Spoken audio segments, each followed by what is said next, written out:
मुल्क भर में मानसून की शदीद बारिशों का सिलसिला। रात गए इस्लामाबाद और रावलपिंडी में भी मूसलाधार बारिश। शहर इक़्तिदार में 100 मिलीमीटर बारिश रिकॉर्ड। उधर चकवाल और गिरदनवा में बारिश के तमाम रिकॉर्ड टूट गए। क्लाउड बर्स्ट होने के बाद 423 मिलीमीटर बारिश रिकॉर्ड। कई इलाकों में सैलाबी सूरत हाल पैदा हो गई। तूफानी बारिशों से हादसात में 28 अफराद की जानें चली गई। सिर्फ लाहौर में 12 अफराद लुक़्मे अजल बन गए। छत गिरने से 2 अफराद जाँ भाग। शादरा में शहरी मोटरसाइकिल समेत सीवरेज के मैनहोल में गिर गया। हरीपुर बारिश से बरसाती नालों में तुग़यानी। गिलगित बल्तिस्तान में भी शदीद बारिशें। लैंडस्लाइडिंग। करकरम हाईवे तत्ता पानी के मकाम पर बंद। मुतादिद गाड़ियां फंस गईं।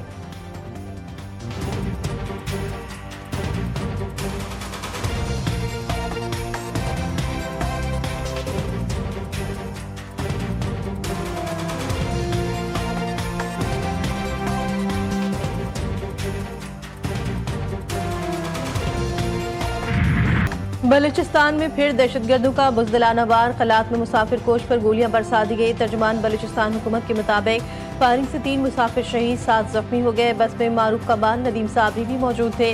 मुसाफिर कोच कराची से कोयटा जा रही थी। सदर मुमलिकत और वज़ीर आज़म शहबाज शरीफ का मासूम शहरियों की शहादत पर इजहार अफसोस।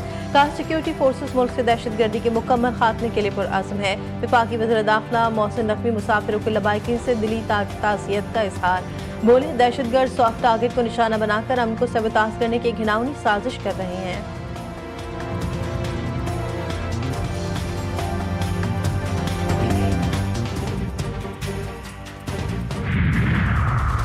कराची में गवर्नर सिंध कलात में शहीद कबालों के घर जा पहुंचे। अहले खाना से मुलाकात करके इजहार ताज़ियत किया। कामरान खान टेसोरी का कहना था कि इस दहशतगर्दी के वाक़े में हिंदुस्तान मुलविस है। ये हिंदुस्तान की बुज़दिलाना कार्रवाइयों का तसलसल है। जो अफराद शहीद हुए हैं उनके छोटे छोटे बच्चे हैं। जख्मियों को कराची मुंतकिल करने का मुतालबा।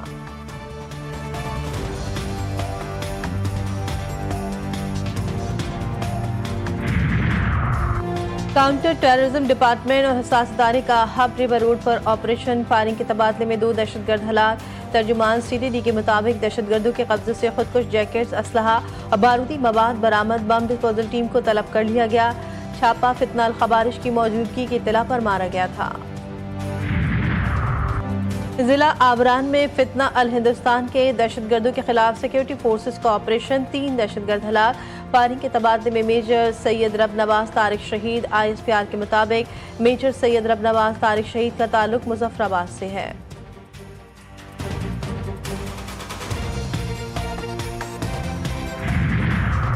अदाकारा हुमैरा असगर की मौत की गुत्थी मजीद उलझने लगी। अदाकारा के बैंक अकाउंट और शनाख्ती कार्ड की तफसीलात सामने। बैंक अकाउंट में 3,98,000 रुपए मौजूद थे। अदाकारा के फ्लैट से किसी किस्म का जेवर मिला, ना ही नकदी बरामद हुई। हुमैरा असगर के जेर इस्तेमाल एक आईफोन भी गायब। मौत से कभी कपड़े धोने के शवाहिद भी मिले। तफ्तीशी हुकाम के मुताबिक अदाकारा 2 शनाख्ती कार्ड इस्तेमाल करती थी। असल शनाख्ती कार्ड में टेम्परिंग करके तारीख पैदाइश तब्दील कर रखी थी।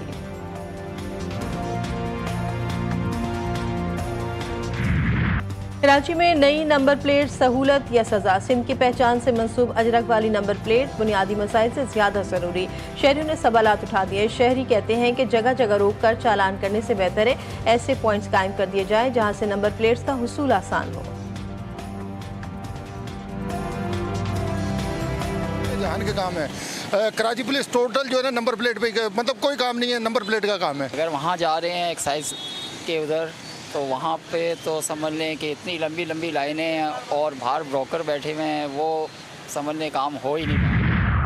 पाकिस्तान के लिए अच्छी खबर। पाकिस्तानी परवाज़ों को बरतानिया में उड़ान की इजाज़त। बरतानिया की एयर सेफ्टी लिस्ट से निकाल दिया गया। पाकिस्तानी एयरलाइंस पर आयद पाबंदियाँ खत्म। पाकिस्तानी फ़िज़ाई कंपनियाँ बरतानिया के परवाज़ों की इजाज़त की दरख्वास्त दे सकेंगी। पाकिस्तान में तैनात बरतानी हाई कमिश्नर जेन मेरिट पाकिस्तानी एयरलाइन से सफ़र की मुंतज़िर। कहती हैं कि पाकिस्तान के साथ फ़िज़ाई राब्तों में बेहतरी ख़ानदानों के मिलाप में मदद देगी। कौमी एयरलाइन की एक बार फिर फ़िज़ाओं में उड़ान की तैयारी। इस्लामाबाद से मैनचेस्टर इब्तदाई तौर पर हफ्तावार 3 परवाज़ें चलाई जाएंगी।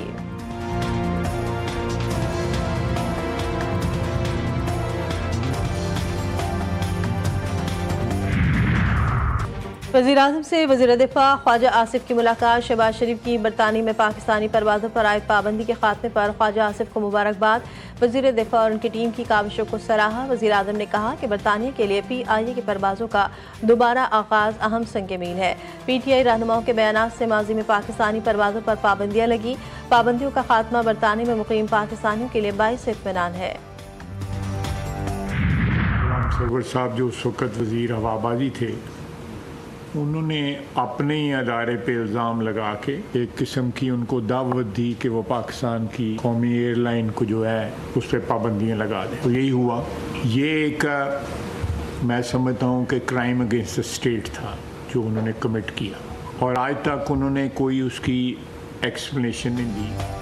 बानी PTI और गुलाम सरवर ने कौमी एयरलाइन को कब्रिस्तान बनाया। कार्रवाई का फैसला काबीना करेगी। वज़ीर दिफा ख्वाजा आसिफ ने बता दिया।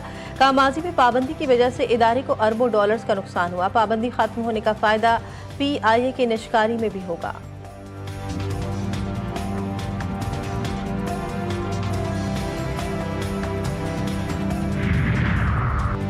रियासत मुखालिफ सोशल मीडिया सरगर्मियों का इल्ज़ाम। अलीमा खान को national cyber crime investigation agency Lahore zone में नोटिस जारी कर दिया गया।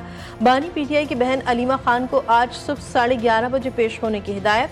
अदम हाजिरी की सूरत में कानूनी कार्रवाई आगे बढ़ाई जाएगी।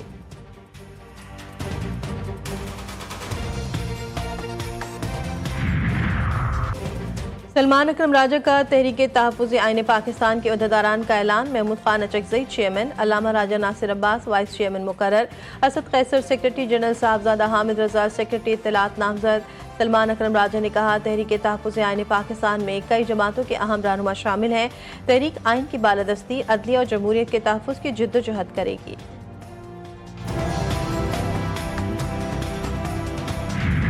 के साथ हमने बड़ी कोशिश की कि वो हमारे साथ अलायंस पे आ जाए और हम उसकी बड़ी इज्जत करते हैं, लेकिन मौलाना साहब की अपनी पार्टी है, वो हमारे साथ अलायंस में नहीं आ सके। उनको अगर कोई स्टेटमेंट आ जाती है और अलामीन उसका एज ए पॉलिटिकल एडवर्सरी उसका रिस्पांस करते हैं, ये उसका राइट है, और पॉलिटिक्स में ये चीज़ें चलती रहती हैं। कोशिश की कि मौलाना फजलुर रहमान हमारे साथ अलायंस में आ जाए। मौलाना का अगर कोई बयान आ जाता है तो सियासी तौर पर इसका जवाब देना अली अमीन गंडापुर का हक है। चेयरमैन PTI बैरिस्टर गौहर कहते हैं आपसी इख्तलाफात ठीक नहीं, सबको जाती अनाफा से पुश डालनी चाहिए।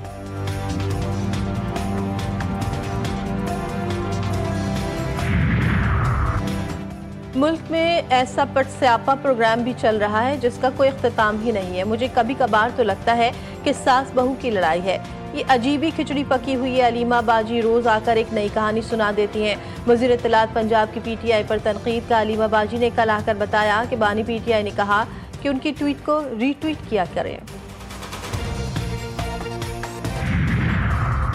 अक़वाम मुत्तहिदा का मशरिक़ वस्ती की सूरत हाल पर मुस्तकिल पाकिस्तानी मंदूब की ज़ेर सदारत इजलास। आसिम इफ्तिखार का अपने खिताब में कहना था कि गज़ा में खुराक, जान बचाने वाली अद्वियात की फराहमी यकीनी बनाई जाए। गज़ा में फौरी और गैर मशरूत जंगबंदी यकीनी बनाई जाए। इसराइल का शाम के दारुल-हुकूमत दमिश्क में फौजी हेडक्वार्टर पर हमला। बमबारी से इमारत तबाह हो गई। सयूनी फौज ने अल सवैदा की तरफ जाने वाली फौजी गाड़ियों और टैंकों को भी निशाना बनाया। 3 अफराद हलाक और 34 जख्मी। अल सवैदा में हुकूमती हामी मिलिशिया और दोरोज कबीले में झड़पें। हजारों दोरोज इसराइली सरहद पर जमा हो गए। सयूनी वज़ीर आज़म नेतन्याहू ने कहा कि हम अपने दोरोज भाइयों के तहफ़्फ़ुज़ और हुकूमती मिलिशिया को ख़त्म करने के लिए काम कर रहे हैं।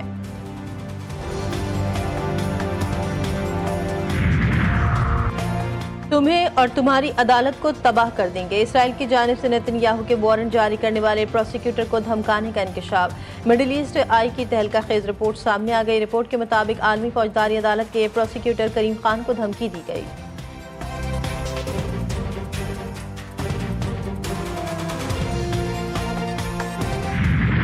सयूनी फौज की खान यूनिस में इमदादी मरकज पर फायरिंग और जहरीली गैस की शेलिंग। दम घुटने और भगदड़ से 21 फलस्तीनी शहीद, दर्जनों जख्मी। सुबह से जारी फिजाई और ज़मीनी हमलों में 59 फलस्तीनी जान से गए।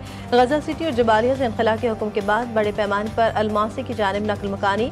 इमदादी एजेंसी UNRWA ने ग़िज़ाई बहरान को जानलेवा करार दे दिया। UNRWA के मुताबिक हर 10 में से एक बच्चा ग़िज़ाई क़िल्लत का शिकार है।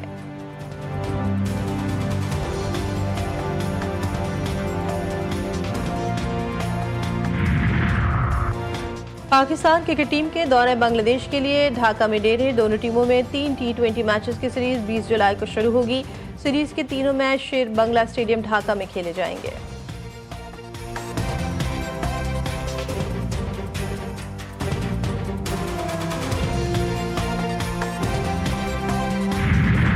और टेलीविजन, स्टेज और फिल्म के मारूफ अदाकार अलवेला को मद्दाहों से बिछड़े 21 बरस बीत गए। अलवेला ने सैकड़ों स्टेज ड्रामे किए और अपने वक्त के नामवर फनकारों के साथ उनकी परफॉर्मेंस से हाजरीन और नाजरीन को महसूस होने का मौका मिला।